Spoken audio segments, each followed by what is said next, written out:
Hey guys, hope you're having a great day today. My name is Daniel and I'm the High Mileage Helper. On this channel, my goal is to be able to help you learn more about the RV transporting industry, as well as give how-to videos for your truck and then give recommendations along the way. So if this is our first time meeting, just consider subscribing, hitting the like button if you get good value. And in today's video, we're gonna be talking about a few questions that I asked in some of my recent polls on the community tab on YouTube. And so we'll go ahead and get right into the video.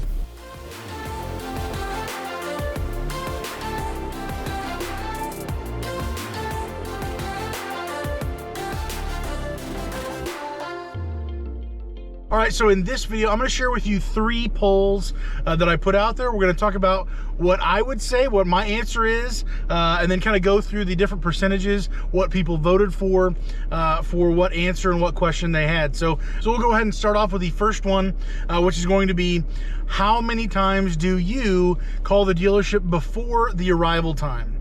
So for me, my answer is I call when I leave the yard, I'll call the morning of, and then I'll call maybe 30 minutes, 15 minutes beforehand, just to get an idea and a picture if there's going to be any issues, if there's a traffic jam there, if they want me to go somewhere else where they previously told me to not go. You know, there's just a list of factors that could happen along the way for that. So for me, I call at least, or I try to, about 3 times. If I am to be running late, if I'm going to be really close to you know, where they stop accepting trailers for the day, I may call even more, only if they say to. So I'm not just gonna be constantly blowing up their phone. It's, hey, I think I'm gonna be here about 15 minutes before you stop accepting. Is that okay? Would you like me to give another call? You know, a little update further down the road. What would you prefer me to do? I want to communicate well with you. If you don't want to know and I just show up when I show up, that's fine. But I try to call as often as I can. Generally, it's about those 3 times: when I leave the yard, the morning of, and then 15, 30 minutes beforehand. And that's kind of my answer. So what you guys ended up saying, with about 90 votes out of 5 options, and I'll read those to you real quick here. 1 time when leaving the yard, that was 39% of you. 2 times leaving the yard, plus 15 to 30 minutes before the arrival time, which is about 23% of you. So right there, about 50 and some change, a little over 60% is 1 call and a 2 call. 3 times is going to be leaving the yard, the morning of the drop off, and then 15 to 30 minutes, which is what I do. That's about 8%. And then the 4th one is, I don't call, I live for danger. I like to throw some silly things in there from time to time, but just simply that you don't call. And lastly, is you're supposed to call the dealership, question mark. That was at 24%. So a 4th of you just about said, we're even supposed to call the dealership. Now, maybe that's because you're brand new to the industry. You didn't even know you're supposed to. Maybe you're still, you know, just starting out and no one really told you. Maybe your company even suggests not to call, or they don't want you to call flat out because maybe they've had issues with too many drivers calling in the past. There's been issues with drivers, you know, maybe being rude or something on the phone. Who knows what the answer is, but apparently a good portion of you, whether it's jokingly or serious, had about a 4th of you guys say, we're even supposed to call the dealership. So I thought that was more of a joke, but maybe there's some serious things along with that companies don't want you to. I know there's a few out there, but altogether it seems most people call at least once. Some people call twice. A very few people call 3 times or more, like me. And the reason is I've ran into so many issues along the way over the years. Things have changed, things have happened from when I first called originally in the yard, that it's just too dangerous for me to just assume that, you know, maybe even more than 24 hours later, everything's going to be okay. I'll just be able to show up, no problems. Everything will be where they're supposed to be, and it'll be the same people working, and the people who are accepting the trailer know what the person on the phone, you know, is saying to drivers. You know, there can be some major miscommunication along the way. way. And so I try to call as often as I can. So that is the first question I did. Again, 90 votes as of this minute. You guys can go back in my community tab and of course vote to add your opinion to these polls. I'm sure they're a big help to maybe more newer folks getting into the industry, but this is the first question that I had for a community poll on this video. All right, guys, so the second question in this video with a poll from my community poll here is, how many hours do you drive on a daily basis for RV transport? You know, the options that I gave were, I run 11 hours usually, as far as I can go. Second option was 8 to 11 hours usually. Something came up, or I didn't feel well, maybe it was the weather or traffic jam, and you're just tired and you just want to hit the hay. Maybe there was some defensive driving you had to do.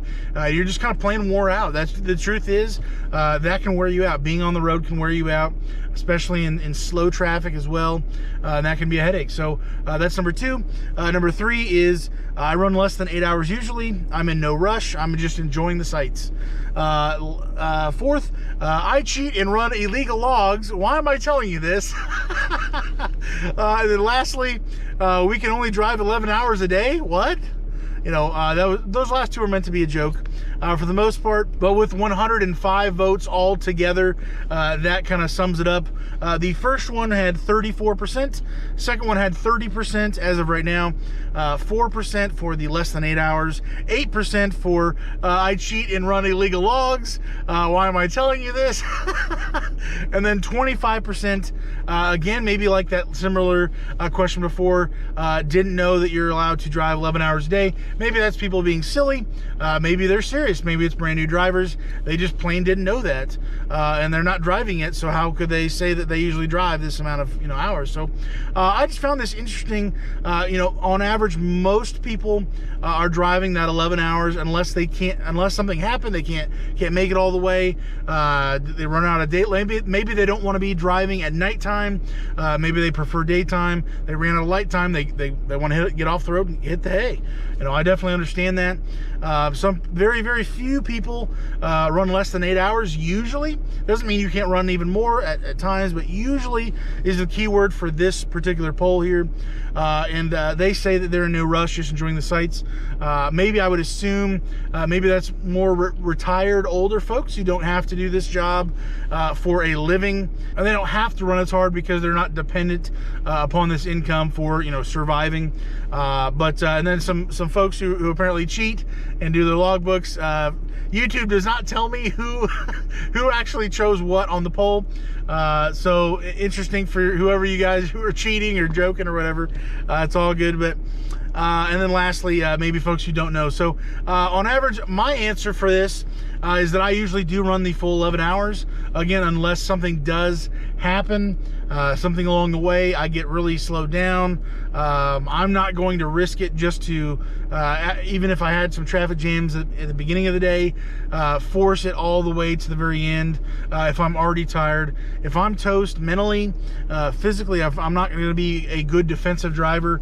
It's just not worth my deductible, not worth losing my life, somebody else's life, damaging the silly trailer. It's just too important. And so for me, I'm somewhere in between the 8 to 11, usually, unless something came up. But I do try to a certain degree to make sure I hit that 11. I do depend on this job for most of my income here, and so I don't have to absolutely be running the wheels off the truck, that's for sure. But I do want to be home with my family, with my loved ones, so I do have an incentive to be more efficient with my time and be done as quick as possible legally. So besides for the first category, for people who drive 11 hours strictly, they're going to make sure they get their 11 hours, as long as that fits into the 14-hour window. Most people are probably going to be in that category. They seemingly are. I thought it would just be a little bit higher compared to most. And then also just that 25% at the bottom, people who don't know that you can drive 11 hours a day, or maybe they're just being silly. That's fine too. I thought that was interesting that there's that many people who maybe didn't know that. So my reaction to this poll, I'm not too shocked. I thought it would be a little bit higher on the side for people really pushing that 11 hours, but things do happen. And, you know, we can't always make it work with traffic, with issues, with loading, with unloading, all these different things. So, all right, so the third and final question that I had for this poll is who does your maintenance on your truck? And so I was kind of really curious to see how many people are doing their own, how many people are paying somebody else to do it. I understand on average, maybe the person who's doing this is probably an older guy. Maybe you've had, you know, experience with a vehicle before. You've driven other things, you've worked on other things, but on average, you know, I was really curious to see how many people are doing their own stuff versus paying somebody else to do it. So the first option was I pay someone to do it. They take care of my light work. 37% as of right now. The second option is I do it myself. I am the master of my beast.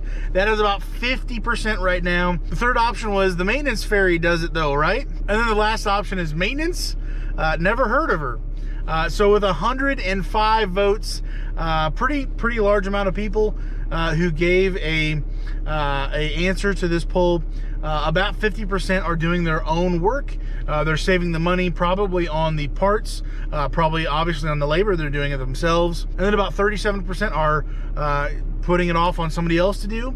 And then some other people are jokesters at the bottom with these other things. So you're either doing it yourself or having somebody else do it, or I guess you're not doing it. And then in that case, you're probably not going to be in this industry too long because you're probably not going to have a truck too long. So the first one would have included, you know, people who are involved with enterprise, with any type of rental thing or lease thing like that, where obviously someone else is doing it and you're not doing it. So I guess my response to this is I'm a little surprised in some way that not even more people are doing their own maintenance, but at the same time I hear so many other people saying, you know, that they don't have mechanical skills, they don't know what to do, they don't know how to do this or that.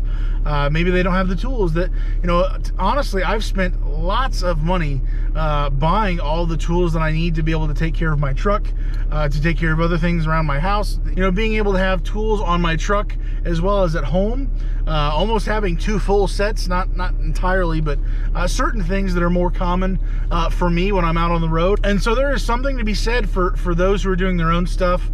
Man, oh man, it can add up quick.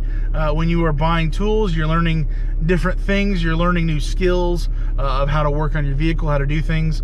You've probably messed things up. You probably spent more money than you really should have. When you've broken something, when you've broken brand new parts, instead of knowing exactly, oh, well, you shouldn't have done it this way, you should have done it, you know, this way, and you wouldn't have snapped the, you know, fill in the blank, whatever that may be.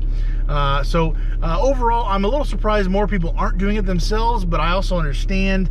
For me, I started out paying other people to do my own work. I did that for the first couple years. It added up to be so much money, and as I'm watching some other people do the work on my truck, when I'm watching even people do things wrong on my truck, and they haven't figured it out, but I did, or I'm waiting for forever for them to get the truck back to me, whether I was across the country, whether it's at home, just waiting for an answer. Hey, is the truck done? Hey, is the truck done? Hey, is the truck done? And I just didn't know what to do. So for me, I wanted to be the one to do my own work on my own truck, simply because I believed I could save some money, I could save some time, and be able to honestly help other people out. You know, as I've gone on learning about my truck, learning about other people's trucks in this industry, trying to help people, there's been a lot of great skills that I've learned, still much more than I don't have a clue about, things that I'm still scared to do myself. But being able to take care of your own truck when you are out on the road, you're not dependent upon the place down the road in who knows whereville that's going to take advantage of you, that's going to see you coming and say, here we go, here's our payday, and they're going to milk you for all you're worth. See you coming a mile away, and I don't want to be that guy taken advantage of. I want to be the guy who I learn from other people, then I can do it myself, and then I can even do it and help other people around me to save them money, save them time, save them the headache. They can really go into this. So I think this is just simply a process. If you're new to the industry, to a certain degree, you probably don't know that much about trucks, about maintaining things, about doing the maintenance all together. But over time, I would challenge you and I would encourage you to start learning, to start asking questions, to look on YouTube, to find answers, to just get a little bit dirty at a time. We're not talking about doing a complete engine rebuild. We're not talking about dropping a transmission on your first day. Those are things I haven't done, I haven't touched, I don't have a clue about. But there are several things that I've gotten into since I first started that I now know how to do. I have confidence in it, and I do it myself. I could do it on the side of the road. I could do it at home, which would be preferable. But so about 50% of people are kind of in that boat, being able to do their own maintenance, maybe some repairs as well. And other people give it off to other people to do, take care of their light work. They don't want to deal with it.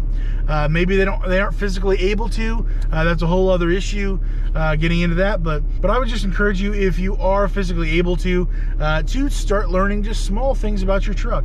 Ask questions when you do take it to somebody else, to have them work on it. Maybe you can help somebody else out on the road with the skills and knowledge that you've taken from doing your own little research on the side and being able to go forward and use that in other places. So again, I'm getting about roughly 100 votes per poll that I've been doing. Maybe a little bit more as you guys kind of watch these videos if you get interested in it. I've really been wanting to include more of you guys in my videos, more interactions with you, getting feedback from you, knowing what you guys are thinking, what you're saying, what's the buzz, what's going around, what are you guys talking about. And so these are some questions that I just wanted to ask you guys. I'll continue to do that. I'm trying to get one out every single day, trying to find questions that are actually worth asking and then you answering, that would be interesting. And maybe if there's a specific one that just blows me, just why in the world would people think that over this? Or if there's something like that, I'll definitely be going forward and making bigger videos on those types of polls. But in general, I just like to start sharing with you just a few community polls and kind of put them together and just talk about each one as we go forward. And maybe this can be a help to you. Maybe this will spark questions in your mind, give you ideas, give you, who knows what, to be able to go forward in this industry. If you have any particular questions you would like me to ask everybody in the community poll, you're more than willing to do that yourself in the comments below a poll or something like that, or send that to me through Instagram or an email. Just put in like community poll question as the subject line or something like that, and I may or I may not, please don't get upset, I may or I may not include that going forward. And if I do, I will try to give you credit for who came up with the question. But I'll definitely be able to come up with lots and lots of questions in the future here. But I did just want to start conversations with you about these various questions about being in this industry, what it's really like, what do people say, what do they think about different things. So with all that being said today, hopefully you have a great day today. Stay safe and God bless, guys.